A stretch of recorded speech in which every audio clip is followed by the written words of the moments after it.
আসসালামু আলাইকুম দর্শক মন্ডলী। দ্য নিউ ইয়র্ক টাইমস আপনারা সকলেই জানেন বিশ্বের অত্যন্ত প্রভাবশালী একটি পত্রিকা, কিন্তু তারা কোনো উদ্দেশ্য ছাড়া কারো পিছনে সাধারণত লাগে না এবং তারা সাধারণত সরকারের উদ্দেশ্যটা বাস্তবায়ন কল্পে একটা ন্যারেটিভ তৈরি করে। যেমন ইরাকের সাদ্দাম হোসেন, তাকে হটানোর জন্য ইরাকে বিধ্বংসী অস্ত্র আছে, এই ন্যারেটিভটা প্রচারের নেতৃত্ব কিন্তু এই নিউ ইয়র্ক টাইমসের মাধ্যমেই দেওয়া হয় সারা বিশ্বকে।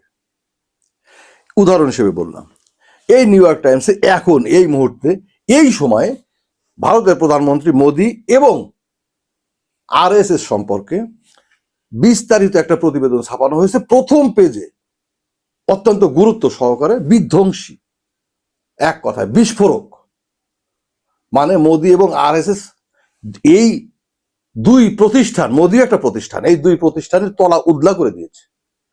কথা হচ্ছে এখন কেন তারা এই মুহূর্তে কেন তারা মোদী এবং আরএসএস পিছনে লাগতে গেল, তাদের পিছনে লাগতে গেল।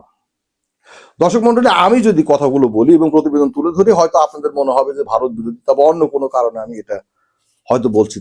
আমি খোদ ভারতেরই অত্যন্ত নিরপেক্ষ একজন জার্নালিস্ট, সুব্রত বসু, আমার অত্যন্ত প্রিয় নিরপেক্ষ